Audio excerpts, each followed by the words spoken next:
자, 오늘은 오장육부인가 오대양육대주인가 이 제목 가지고 우리 함께 말씀을 나눠보겠습니다.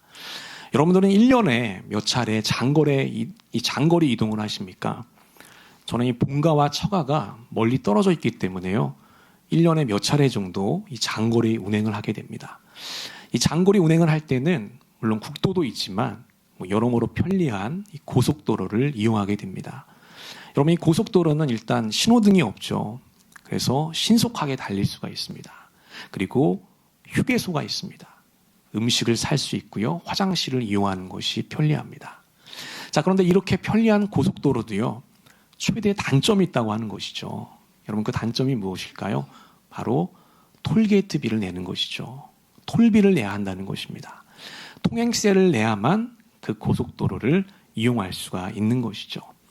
자, 그래서 우리가 고속도로를 타다 보면은요, 만나기 싫어도 만날 수밖에 없는 것이 있습니다. 자, 그것이 뭐냐면 바로 이것이죠. 톨게이트 영업소입니다. 바로 저곳에서 톨비를 정산하게 되죠. 제가 어렸을 때만 해도요, 저곳에서 이 요금을 직접 주고받았던 수납원들이 있었습니다. 굉장히 많았거든요. 근데 지금은 거의 자동화가 되어서 그 수납원들을 찾아보기가 힘든 세상이 됐습니다. 여러분, 예수님 당시에도 통행세가 존재했습니다. 이 마을에서 저 마을로 이동하기 위해서는 반드시 톨비를 내야 됐습니다. 그래서 그 통행세를 걷는 세금 징수원이 따로 있었어요. 자, 우리 예수님의 공생애를 생각해 보면은요, 우리 예수님 참 많은 장거리를 이동해 주셨거든요. 여기저기를 다니면서 하나님의 복음과 말씀을 전해 주셨습니다. 특히 북쪽에 있는 갈릴리에서 이 남쪽에 있는 예루살렘까지 여러 번 왔다 갔다 하셨거든요. 그걸 보면 우리 예수님과 제자들이 자주 톨비를 냈다는 것을 유추해 볼 수 있습니다.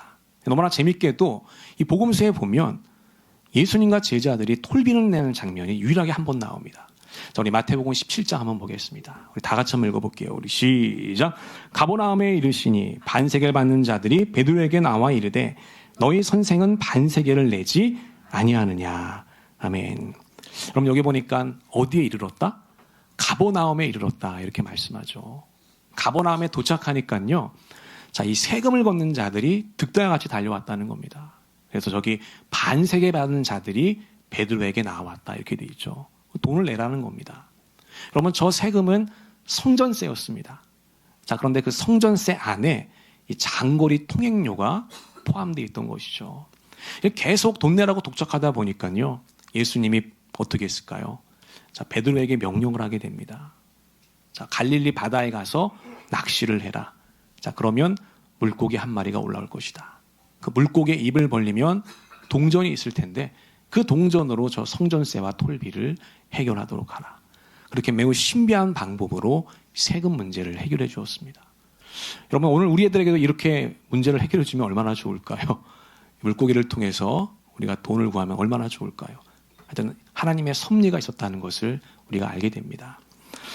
여러분, 그 당시 이스라엘 백성들은요, 여러 가지 세금을 냈습니다. 근데 그 다양한 세금은 이스라엘 사람들이 만든 것이 아니라 로마가 만든 것이었어요. 로마는 정말 타이트한 세금 정책을 갖고 있었습니다. 그 정책을 통해서 식민지 경제를 통제하고 있었던 것이죠. 그래서 여러분, 이 로마가 참 재밌는 게요, 여러 다양한 문화들을 용인해 주었어요. 그리고 심지어 종교에도 자유를 주었습니다. 그런데 오직 이 세금 문제만큼은 아주 빡빡하게 운영을 했던 것입니다. 자, 이렇게 로마가 다양한 정책을 시행하자, 자, 이스라엘 안에는 새로운 직업이 생겨나게 됩니다. 자, 그 새로운 직업은 무엇이었을까? 자, 바로 이것이었습니다. 자, 세간에서 일할 세리라는 직업이었어요. 이게 전에는 어떤 직업이었거든요. 여러분, 요즘 우리 사회도 마찬가지죠. 요즘 4차 산업시대라고 해서 유망 직종들이 떠오르고 있습니다. 이 당시도 마찬가지였다는 거예요. 신로마 시대라고 해서 이 세리라고 하는 직업이 떠오르고 있었습니다. 여러분, 이 외에 세리는 왜 유망한 직종이 되었던 걸까요? 자, 일단 세리가 되면은요, 사람들에게 세금을 거둘 수 있는 권력이 생겼습니다. 그것을 소위 과세권이라고 하죠. 자, 그 힘을 사용해서요, 로마에게 1년에 금 600달란트를 바쳐야만 했습니다. 얼마를 바쳐야 된다고요? 금 600달란트를 바쳐야 돼요. 자, 금 600달란트를 바치고 나면 자, 나머지는 다 누구의 돈이 됐을까요? 자, 세리의 돈이 됐다는 겁니다.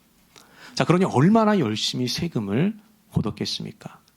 숙직을 하면서도 전혀 피곤하지가 않습니다. 야근을 하면서 명세서를 정리해도요, 룰루랄라 휘파람이 나옵니다. 심지어 동이뜨기까지 쌓여있는 장부를 정리하고 있어도요, 아침 출근이 기다려집니다. 왜 그렇죠? 거둔 만큼 부자가 되기 때문이죠. 여러분, 당시 이스라엘은요, 정말 가난한 나라였습니다. 거의 대부분의 백성들이 먹고 사는 것이 힘들었어요. 여러분, 세리가 되면 어떻게 됐을까요? 평생에 그 먹고 사는 문제가 해결되는 것입니다. 심지어 상당한 재물도 축적할 수가 있었던 것이죠. 그러다 보니 이스라엘 안에 있는 수많은 청년들과 장년들이요, 이 새로운 직종에 몰려들기 시작했습니다. 열광하기 시작했어요. 경쟁률이 점점 높아갔습니다. 마치 요즘 우리 사회를 보고 있는 것 같죠? 요즘 우리 사회도 먹고 사는 문제를 보장받기 위해서 수많은 청년들과 장년들이 여러 국가시험에 뛰어들고 있어요. 심지어 여러분, 구급 공무원의 경쟁률은요, 40대 1을 돌파했던 적도 있습니다. 요즘에는 많이 떨어져서 그 절반밖에 안 되는 20대 1 정도라고 합니다. 역시 그것도 높다라고 할 수 있죠. 여러분, 예수님 시대 때 이 세리 경쟁률이 굉장히 높았다는 거예요. 근데 여러분, 여기서 우리가 한번 생각해 볼 문제가 있어요. 먹고 사는 문제 앞에서 여러분, 하나님의 백성, 하나님의 자녀, 이 선민 정신은 모두 불필요한 것들이 되었다는 것입니다. 자, 그래서 많은 주의 백성들이 이렇게 생각을 했다는 거예요. 자, 일단 내가 먹고 살아야 하나님을 믿을 수 있는 것이다. 지금은 나라가 위태하니 이럴 때일수록 내 자신은 내가 지켜야 된다. 이렇게 생각을 했던 것이죠. 자, 이처럼 영적으로 사회적으로 매우 혼란한 시기였다는 것입니다. 자, 이렇게 어수선한 시기에 이 레위 지파의 알페오에게 아들이 하나 얻게 됩니다. 너무나도 귀한 아들이 태어났던 것이죠. 자, 아들이 태어나자 이 알페오는 이름을 고민하기 시작합니다. 내 아들의 이름을 무엇이라고 지을까? 자, 그렇게 고민하다가 자기네 손조의 이름을 붙이게 됩니다. 자, 우리가 레위 지파니까 너 이름을 레위라고 해야 되겠다. 근데 여러분, 이 레위라고 하는 이름의 뜻이 정말로 대단합니다. 그 이름의 뜻이 뭐냐면 바로 이것이죠. 하나님과 연합하다라는 뜻입니다. 우리 한번 따라해 보겠습니다. 하나님과 연합하다. 한 번 더. 하나님과 연합하다. 하나님과 연합하는 것이죠. 여러분, 레위 지파는요, 정말 그 이름의 뜻대로 하나님과 연합해서 영원히 하나님의 집과 성전에서 거룩한 사명을 감당해야 되는 그런 사람들이었다는 겁니다. 근데 여러분, 참 안타깝게도요, 예수님 당시의 레위 지파는요, 레위 지파의 사명이 상당히 무너져 있었습니다. 일단 제사장 직분은 매간매직이 되었어요. 돈으로 사고 파는 시대였다는 거죠. 게다가 다양한 제사 제도들은요, 돈벌이 수단으로 변질되게 됩니다. 여러분, 예수님의 그 성전 정화 사건 기억하고 계시죠? 그것이 바로 이 다양한 이 제사 제도들, 이 변질된 제사 제도들을 예수님이 지적을 했던 것이죠. 게다가 여러분, 이 레위 지파는요, 다른 사람들이 내는 11조로 먹고 살았어요. 근데 그 당시 많은 사람들이 먹고 사는 게 힘들어서 온전한 11조를 내지 못했습니다. 그러자 레위 지파 안에 있는 수많은 청년들과 장년들은 성전에서 일하는 것을 포기하고 세상 일에 뛰어들었던 것입니다. 역시 오늘 본문에 남아있는 이 알페오의 아들 레위도 마찬가지였습니다. 먹고 사는 문제를 해결하기 위해서 지방 국세청 자리에 뛰어들었던 것이죠. 놀라운 일이 벌어졌어요. 이 레위가 세리가 된 것입니다. 그 엄청난 경쟁력을 뚫고요, 세리의 직업을 차지하게 됐던 거예요. 인간 승리였고 집안의 경사였습니다. 근데 여러분, 이렇게 세리가 되자 이 로마는 이 레위에게 헬라식 이름을 하나 주게 됩니다. 그러니까 너는 더 이상 이스라엘 사람이 아니고 이제 로마 사람이라고 하는 것이죠. 그래서 로마에 충성해야 된다, 이런 의미입니다. 그래서 이름 하나를 지어주게 되는데 그 이름이 바로 이것이었습니다. 마태였습니다. 마태. 그래서 우리가 알고 있는 이 마태가 이 레위 마태입니다. 여러분, 참 재밌는 게 뭐냐면 다른 복음서에는 이 다 레위라고 나오거든요. 근데 이 마태가 기록한 마태복음에만 마태라고 나와요. 그러니까 마태가 자기의 복음서를 기록하면서 자기의 치부를 솔직하게 고백을 했던 것입니다. 자, 이렇게 알페오의 아들 레위는요, 이제 로마의 관리가 돼서 이제 승승장구하게 됩니다. 그런데 여기서 우리가 하나 생각해 볼 문제가 있다는 것이죠.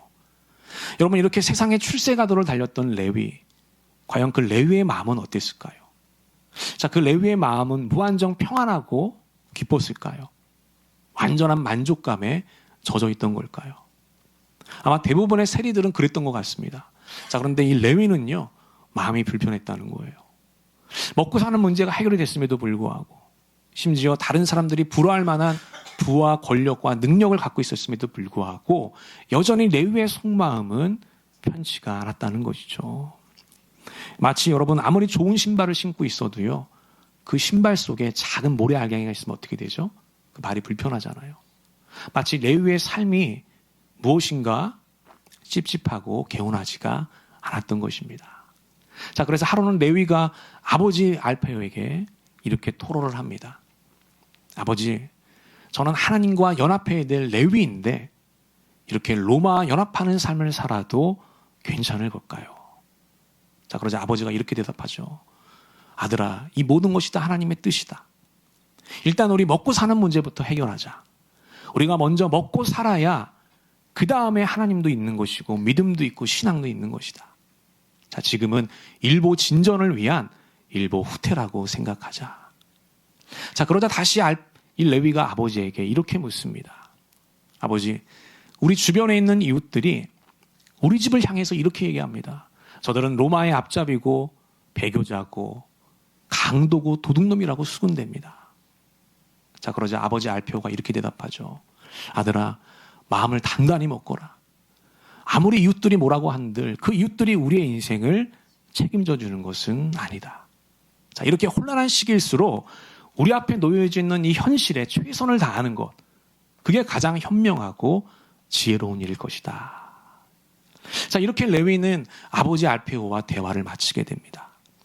근데 여전히 레위의 마음속에는요, 그 마음에 있던 혼란과 갈등과 고민들이 사라지지 않고 있었어요. 그렇게 하루하루를 답답한 마음을 가지고 살아갔습니다. 자, 그러던 중 이 레위는요, 어느 날 예수님을 만나게 돼요. 자, 우리 본문 누가복음 5장 27절 한번 보겠습니다. 다 같이 한번 읽어보겠습니다. 우리 시작. 그 후에 예수께서 나가사 레위라는 세리가 세간에 앉아 있는 것을 보시고 나를 따르라 하시니. 아멘. 그럼 여기 보니까 예수님께서 이 세간에 앉아 있는 레위를 보시게 됩니다. 그래서 보셨다는 말을 우리가 헬라어로 보게 되면은요, 더 구체적인 뜻을 갖고 있어요. 저기서 보셨다고 하는 것은 그냥 본 것이 아닙니다. 주시해서 본 것이거든요. 더 깊이 바라본 것이죠. 마치 레위를 알고 있는 것처럼 예수님이 바라보셨던 것입니다. 여러분, 저렇게 레위를 바라보셨을 때 레위 마음속에 있는 무엇도 보았을까요? 레위 마음속에 있는 그 영적인 갈등과 혼란과 고민거리도 함께 봤던 것이죠. 그리고 레위의 인생을 바꿀 만한 한마디를 예수님이 던지게 됩니다. 그 말이 무엇이죠? 바로 나를 따르라, 이 말씀이었습니다. 한번 따라해 보겠습니다. 나를 따르라. 한 번 더, 나를 따르라. 여러분, 이 말씀 앞에 레위는요, 이렇게 반응하게 됩니다. 우리 그 다음 절 한번 보겠습니다. 다 같이 읽어보겠습니다. 시작. 그가 모든 것을 버리고 일어나 따르니라. 아멘. 여러분, 정말 놀라운 일이 벌어졌죠. 모든 것을 버리고 예수님을 따랐다고 하는 것입니다. 여러분, 적당히 버리는 것은 쉽습니다. 그러나 모든 것을 버리고 예수님을 따르는 것은 어렵죠. 누구나 다 원하는 자리, 갈망하는 자리, 소원했던 그 자리를 박차고 일어나서 예수님을 따르는 것, 그것은 결코 쉬운 일이 아니었지만 레위는 그 예수님의 말 한마디에 자기의 인생과 목숨을 걸고 예수님을 쫓아가게 됐다고 하는 것입니다. 다른 사람들이 동경하는 모든 것들을 버렸다는 거예요. 자기의 인생을 책임져줄 그 단단한 밥줄을 버리고 예수님을 따라갔던 것이죠.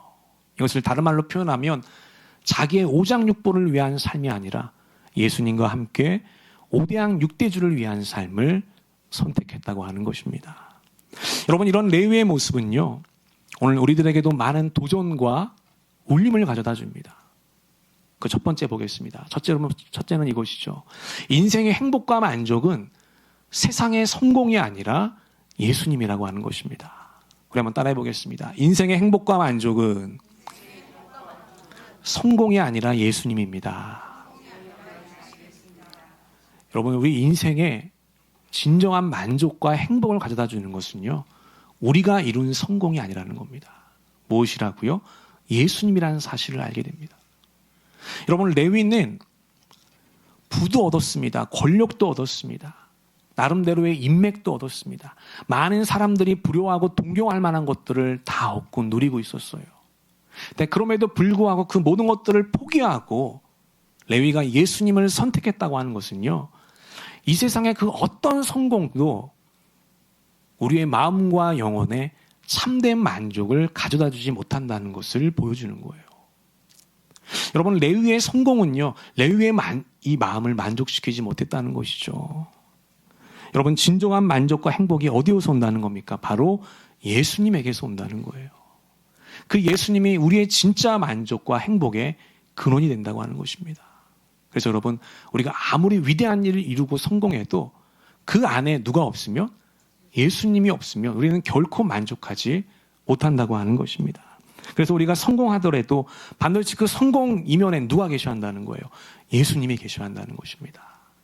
그래야 그게 진짜 의미 있는 성공이 된다는 거예요. 그게 진짜 나를 위한 성공이고 우리 이웃들과 세상을 위한 성공이 될 수 있다라고 하는 것입니다. 저는 우리 모두가 그렇게 되기를 주님의 이름으로 간절히 축원하겠습니다. 두 번째는 이것이죠. 둘째로, 인생의 목적은 성공이 아니라 사명이라고 하는 것입니다. 한번 따라해 보겠습니다. 인생의 목적은 성공이 아니라 사명입니다. 그렇습니다, 여러분. 여러분, 내가 잘 되고 성공하는 것도 분명 가치 있는 인생일 것입니다. 그런데 그것보다 더 가치 있는 인생은 바로 하나님의 사명을 완수하는 인생이라는 거예요. 그게 더 가치 있는 인생이라고 하는 것입니다. 여러분, 왜 그럴까요? 바로 우리 인생은 우리의 것이 아니기 때문입니다. 여러분, 내 인생인 우리는 내 것이라고 생각하며 살아가죠. 여러분, 이 인생은요, 누가 주신 걸까요? 하나님이 주신 것이거든요. 나에게 시간을 주신 분도 하나님이고, 나에게 목숨을 주신 분도 하나님이고, 나에게 지금 이 땅에 태어나게 하신 분도 하나님이라는 겁니다. 우리가 받은 모든 것들을 다 누가 주신 것이다? 하나님이 주셨다는 것을 알게 돼요. 그러므로 우리의 인생과 생명의 주권도 누구에게 있다는 것이죠? 하나님께 있다는 것입니다. 그래서 내 인생은 내 인생이 아니에요. 누구의 인생이라는 겁니까? 우리 주님의 인생이라는 것이죠. 하나님의 인생이라는 거예요. 그래서 우리 인생을 통해서 내가 성공을 거두는 것보다 더 중요한 것은 바로 그 하나님의 계획과 사명을 이루는 인생이라는 것이죠. 그렇기 때문에 그게 더 가치 있는 인생이라는 겁니다. 여러분, 이것을 다른 말로 표현하면요, 오장육부를 위한 삶이 아니라 바로 오대양 육대주를 위한 삶이 더 가치 있고 의미 있고 행복한 삶이라고 하는 것입니다. 요즘 우리는 사순절을 보내고 있는데요. 여러분, 우리가 지옥 백성이 아니라 천국 백성이 될 수 있었던 것은 어떤 일이 있었기 때문일까요? 바로 우리 예수님의 결단과 선택이 있었기 때문이라는 것이죠. 여러분, 우리 예수님은요, 하나님이시죠. 저 천국에서 모든 영광과 존귀를 누리고 계셨습니다. 예수님은 이 땅에 내올 만한 의미가 없는 분이세요. 의무가 없었어요. 그럼에도 불구하고 우리 예수님은 자기의 오장육부를 위한 삶을 살지 않으셨고요. 이 오대양 육대주를 바라보면서 비전을 품으셨다는 거예요. 그리고 이 오대양 육대주를 품고 이 땅에 내려오셔서 우리들을 위해서 십자가를 지셨다는 것입니다. 그와 같은 예수님의 헌신과 희생, 또 결단이 있었기 때문에 오늘 우리가 천국을 소유하는 놀라운 인생을 선물로 받게 되었다는 것입니다. 저는 우리 모든 전민의 가족들이요, 오늘 본문에 나와 있는 이 레위처럼 또 우리가 사순절을 보내며 기억하고 있는 그 예수님처럼 우리 인생을 살아갔으면 좋겠습니다. 우리의 성공, 우리의 욕망, 우리의 오장육부가 아니라 하나님의 나라와 또 하나님을 위한 오대양 육대주를 위한 인생을 살았으면 좋겠습니다. 우리가 그렇게 결단하고 선택할 때 하나님께서는 우리의 인생을 사용해 주실 것이고 또 우리의 인생을 통해서 더 놀랍고 가치 있는 일, 더 선한 일들을 하나님께서 나타나게 해주실 줄로 믿습니다. 여러분, 그렇게 결단하는 우리 귀한 한 주간이 되었으면 좋겠습니다. 우리 한번 더 따라해 보겠습니다. 오장육부가 아닌 오대한 육대주를 위한 삶을 삽시다. 예, 우리 오늘 이렇게 결단하고 헌신했으면 좋겠습니다. 새롭게 시작하는 이번 사순절도 우리 레위와 우리 예수님을 기억하시면서 날마다 주님의 은혜와 평강이 가득한 귀한 한 주가 되시기를 우리 주님의 이름으로 간절히 기도하고 축원하겠습니다. 아멘. 우리 기도하겠습니다. 하나님 아버지.